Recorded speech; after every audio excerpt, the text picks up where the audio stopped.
Welcome back to Up the Villa podcast. Welcome to Aston AVFC Daily News. I even forget what this is called.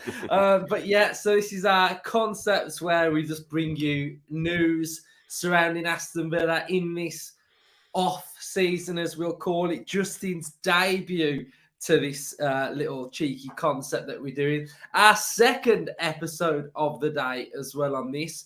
But we come with, you probably already all know the news anyway, John McGinn's new contract at Aston Villa. And I thoroughly cannot be more happy for John McGinn and the squad and the team and the club and the fan base that John McGinn has this new contract. And more importantly, it's a new contract under Unai Emery, which is very, very good, because this now feels like Mings had one, McGinn's had one, Watkins has one pending.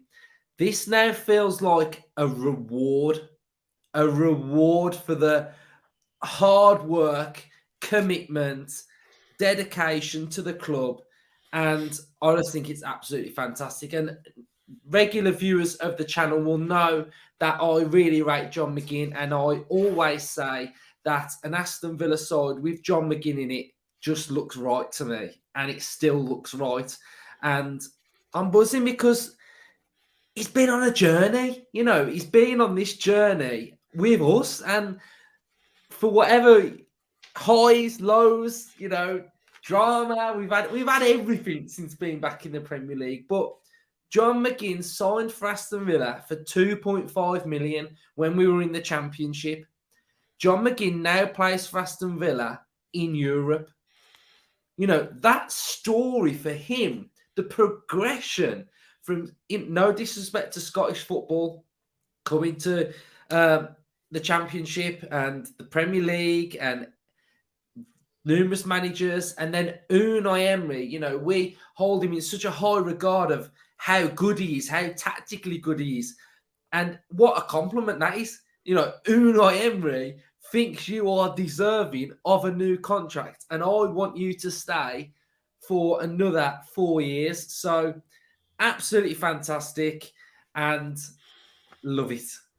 Justin, your thoughts? Yeah, I think it's incredible. I think you've summed it up pretty well, haven't you?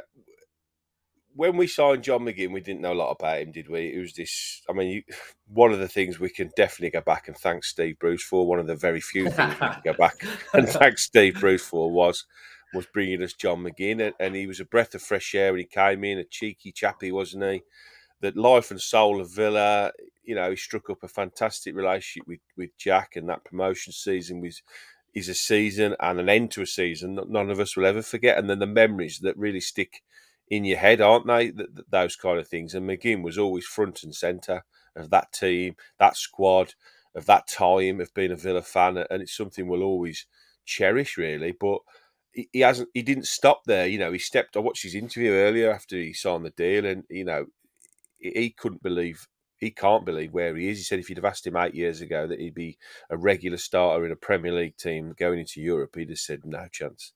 But he's gone on that journey, like you've said, and he has stepped up every single season. And it hasn't been smooth sailing the whole time. Definitely, there's been times where we've questioned him, and can he go to that next level? And as we have stepped up from the Championship to the bottom half of the Premier League and staying up, and then to can we push to mid-table? Can he continue in the team there? Yes, he can. Can we now push into the top half of the table? Yes, he can. And every time his levels have gone up. Yes, he did have a bit of a sticky spell under Gerrard, but most players did.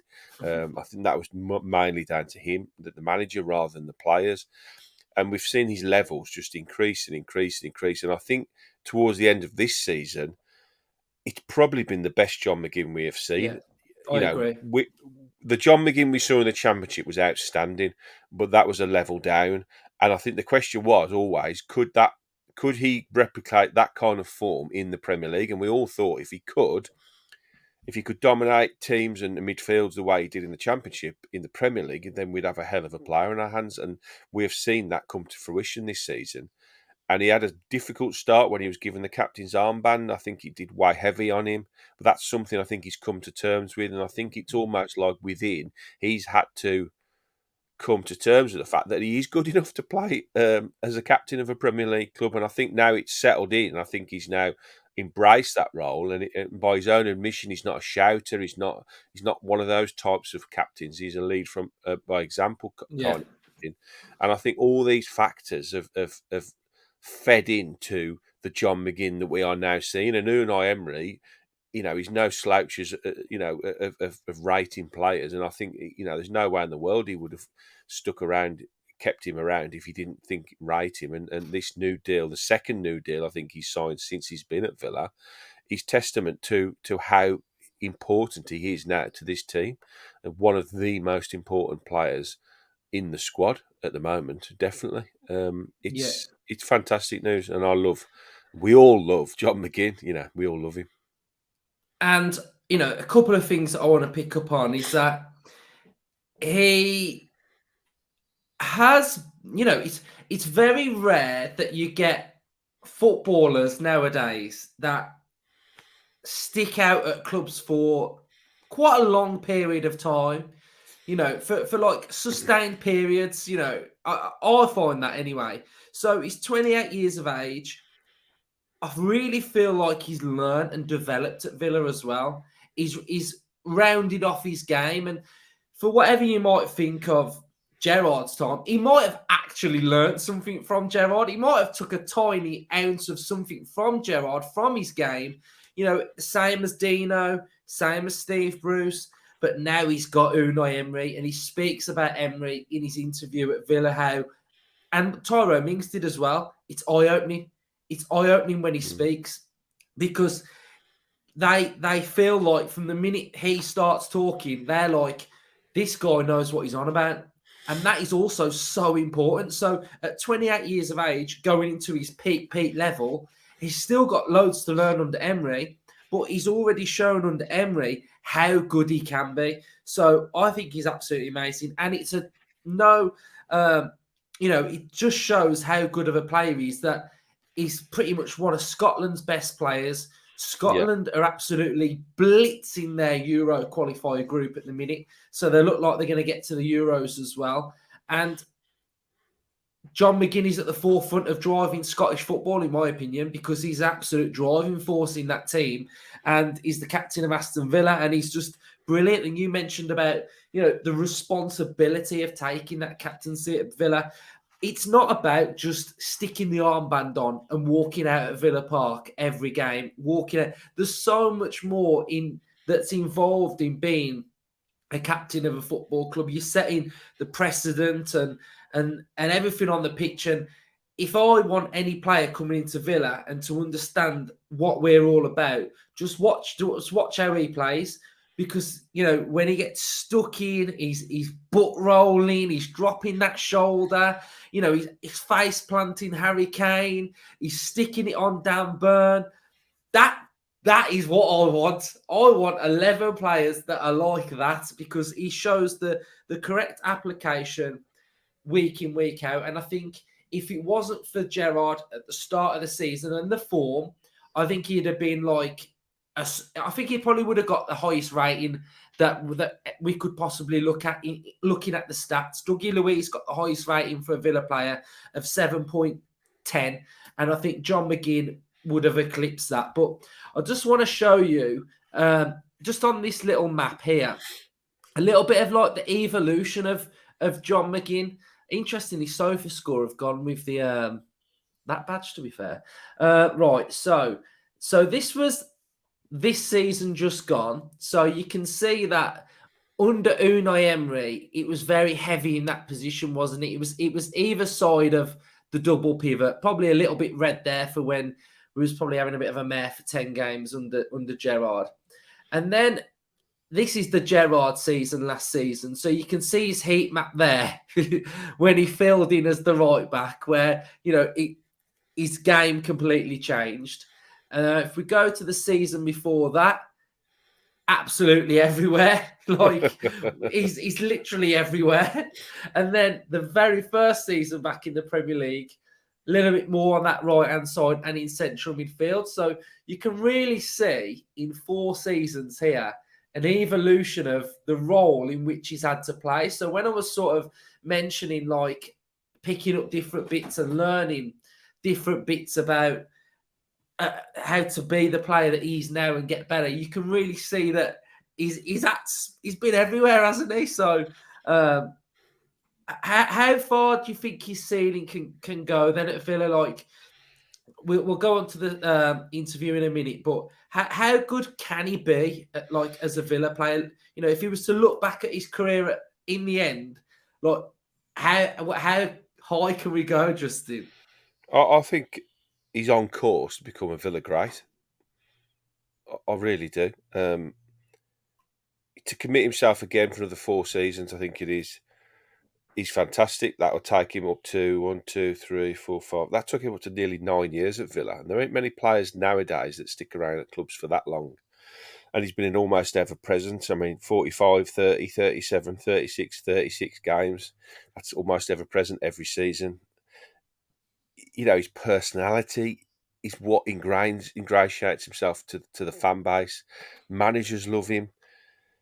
He's developing under Emery now this new multi-position John McGinn. You know, we liked the Scotland John McGinn and we looked at the Scotland form that he showed regularly. And as Villa fans, when he wasn't showing that for us, we were all going, why can't we have the Scotland John McGinn? Every time I watch him, he scores goals, creates goals, causes havoc everywhere, chasing people down, harrying people. But what we see now under Unai Emery is the ability as a manager to unlock a player's potential. And now, when we lost Boubacar Kamara, I'd put a tweet out saying, who have we got in the squad that can fill that role in the 6? And I'll put John McGinn in. And I got a little bit of stick off it saying, we don't want to have him there. He's better in the 10. You know, we want him pushing forward. And I agree with that. You know, he's good in that 10 role. He's good on that right-hand side role. He's good in an 8. But he was absolutely bloody sensational in that He 6. yeah. He was incredible to the point where week in, week out, we didn't even mention Boubacar No. Kamara's name to a point And where we were winning games. I remember doing a couple of episodes. I think it must have been when Kamara got injured, and we still had that same Villa mentality of, oh God, our best players out. Yeah. You might as well sack off the next 5 games. Yeah, he was. It wasn't Kamara the case, was it? That important to this team that we all went into a bit of meltdown. We thought, oh my God, you know, I can't believe he's injured. And I thought, well, you know, can McGinn fit in there? And I thought, yeah, he's got that sort of combative nature to his game. He's got the energy to play there. He's got a really good passing range, so everything fits to play in that 6. And he was brilliant. He was absolutely brilliant. So what we're seeing now is, and I think this is an evolution under Emery, and we're going to see with signings, I think, coming, these players that can play in different positions.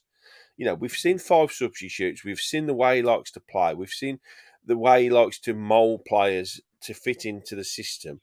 And John McGinn is almost the perfect player for Unai Emery because he can play in the 10 in central role. He could play off the left. He could play off the right. He can play in an 8. He can sit in a 6. You know, he slotted in at left back at some point this season. I'm sure he did. I think Liverpool away. He just stuck him at left back. Yeah. You know, and he excels in everything. He's got the manager's confidence now, so that gives him the confidence to go on and become, you know, to do what he does on the pitch. The players absolutely love the bloke. The fans love the bloke. You know, I always felt that if Jack had stuck around, there'd be a statue made of Jack. But I'll tell you what, if we have 10 years of John McGinn and we do anything like we think we can do in the next few years, winning trophies, then there may very well be a statue of John McGinn holding a few trophies outside of Villa Park. And moving on to trophies then, let's have a little look at what John McGinn has said, and we'll get on to Justin's point about the statue and the trophies. So if we perform like we did in the second half of the season, there's no reason why we can't compete for trophies. That's what the club needs to aim for. We need to get success back. European football is a part of that, but the club needs trophies. The fans crave it. And it goes back to what we were saying about, well, my point about, like, loyalty sort of thing, and a player being at a club for a certain amount of years. John McGinn being on that journey. And it kind of feels a little bit like now we're getting into that territory with sort of like Mings and McGinn, who have been here ever present since the championship days, that you can't tell them that they cannot qualify for the Champions League. You can't tell them that they can't be in Europe. You can't tell them that they can't win trophies, because you've seen from the journey that they've been on, from Championship to Premier League to European football now, that there has been a trajectory and a progression. And I think now we're starting to see the next phase of that at Villa. Yes, we're in Europe. It's probably not the competition that we really want to be in, but it's a starter. Let's establish ourselves as a European club and let's lift a trophy. And if John McGinn, as captain, lifts a trophy at Aston Villa, it would be absolutely massive. Massive, wouldn't it? You know, that Huge. journey, Yeah. Championship, lifting a trophy. It's Massive. mental. You know, who was the last captain to lift a trophy? Andy Townsend, was it? You know, it's as a club now. The next stage is to win a trophy, like you say. The only things left to do in the league now is to push up another 3 positions and get the Champions League football, and then to put a trophy on the cabinet. You know, and John McGinn and Tyrone Mings, you've rightly said, are players that are more than capable to go on the journey all the way to the top with Villa. Wherever we end up, whatever level we get to, if we can get to the Champions League, great. If we can win trophies, great. They are more than good enough to still remain in this team. You know, the end of season form for both of those players was sensational. You know, Tyrone Mings, you know, has gone on.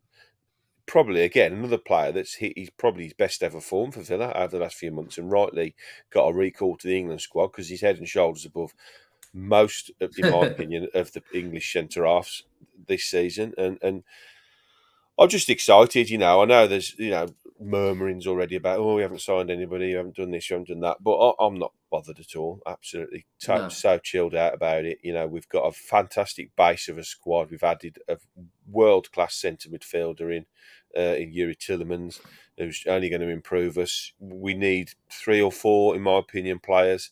They'll be working hard behind the scenes to sort that out, and we're going to go into the season firing on all cylinders, and we've got Super John McGinn as captain.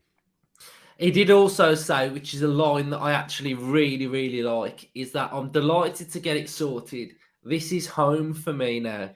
And I really like that little closing statement. Well, I think there's certain players that I've always felt that when I first started watching football years and years ago, I always felt that certain players fitted at certain clubs and they excelled at those clubs. You know, I go back to, like, I don't know if a lot of people won't remember him, James Beattie. He did fantastically well at sort of Southampton, and they get a move to another club, and it just doesn't work for them because they don't fit at that club. And you look at one club players, people like Matt Letitia. Well, we've got a prime example, Benteke. Yeah. Yeah, another player Absolutely, loved it at absolute Villa. beast. Yeah. And what It just happened? doesn't work sometimes, and you know, to have that presence of mind to know that where you are is good for you. It's good for your game. He's playing regular international football. You know, it's a good fit. He knows that. We know that. The club love him. He loves the club. It was a no-brainer, wasn't it? Yeah, 100%. So touching on the episode that we did yesterday, we were talking about Villa and the brand. I saw a tweet today, right? And this is how my weird brain works. This is all a part of like how Villa commercially get bigger as well, right? So, for example, this is what I stumbled across. So the Europa Conference League now tweeted this when did they tweeted this an hour ago? Jacob Ramsey on the score sheet for England in their opening Euro 2021 Euro game.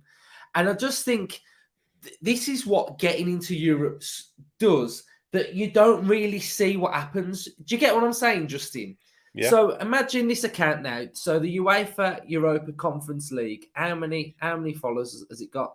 So it's got it's got enough 339,000, right? So it's got 339,000. Could potentially have Seville fans, Roma fans, whatever. And they've seen that tweet today. Jacob Ramsey. Who's Jacob Ramsey? Who's he play for? Villa. Villa have got into the Europa Conference League. Do you know what I'm saying? So the exposure that the club get from being in Europe, even from an account like that, just tweeting that, gaining traction, people thinking, who are Villa? What's Villa? What's this badge? You know, it's big for the club. And I think this is all a part of what getting into Europe does, in my opinion. It commercially, it's going to help grow Villa. And I think what we were saying sort of like yesterday about the badge, etc., and having the logo that everybody looks at and sees.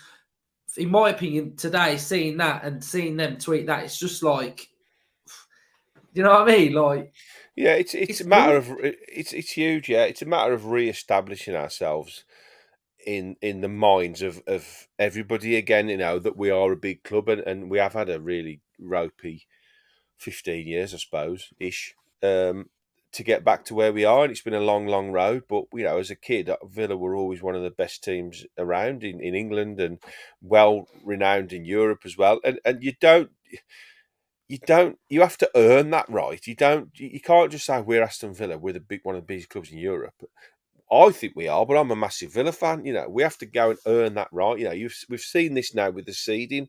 For the Conference League. Now, we're not a seeded team yet. That could change by the time we play our role, but we have to earn the right now to become a seeded team in Europe, to become a named team in Europe. So the Conference League is a really interesting way of attacking our sort of future, hopefully, of regular European football. And once we do become seeded, I think it's the coefficient ratings, isn't it, that you start getting points to a point where you then become a seeded team. That makes your pathway through these competitions easier. You're still going to beat a lot of decent teams, but you know, we've seen that English clubs, we're a strong, strong league, one of the strongest in Europe, probably the strongest in Europe now, I think. Spain and Germany, maybe. Italy, possibly. But we're in that top 400%. So as a club, we need to, we've bullied our way in there now. We've got a European, hopefully, adventure to come next season. And it's important now that we do well in that competition because we want to raise our profile in England, we want to raise our profile in Europe, and we want to raise our profile all over the world, which is why we've seen these off-field appointments with Chris Heck and everything that's going on behind the scenes, which are just as important, in my opinion, in the long-term vision of Aston Villa Football Club as on the field. Yes, we've got to add the players, and that will happen, but getting it right off the field, as we've seen, is as important as getting it right on the field. So the evolving nature of Aston Villa is so exciting to be a part of as a fan and to sit back and watch happen. Yeah, and strap in and just enjoy the ride. So yeah, if you are new to the channel, you've enjoyed the content today, subscribe, drop this video a like. Regarding transfers, just hold your nerve. Hold your nerve. They will come. Relax. Take it all in. And they will come. So don't stress that we've only signed one player. If you look across the course of the whole Premier League, I don't think there's a team that's really signed more than two players. Some teams haven't even signed anybody yet. So let's just relax and enjoy it. I did notice that the women's team have signed a Dutch international goalkeeper today. That's a good sign. Yeah, that's good. Yeah, that was good. Hampton's gone, so that's good. Yeah. Right, everybody. So cheers. I'll probably speak to you maybe tomorrow, later on today. We'll see what happens. If there's anything that drops, I'll be back on to bring it you. But yeah, probably speak to you tomorrow. Up the Villa. Up the Villa.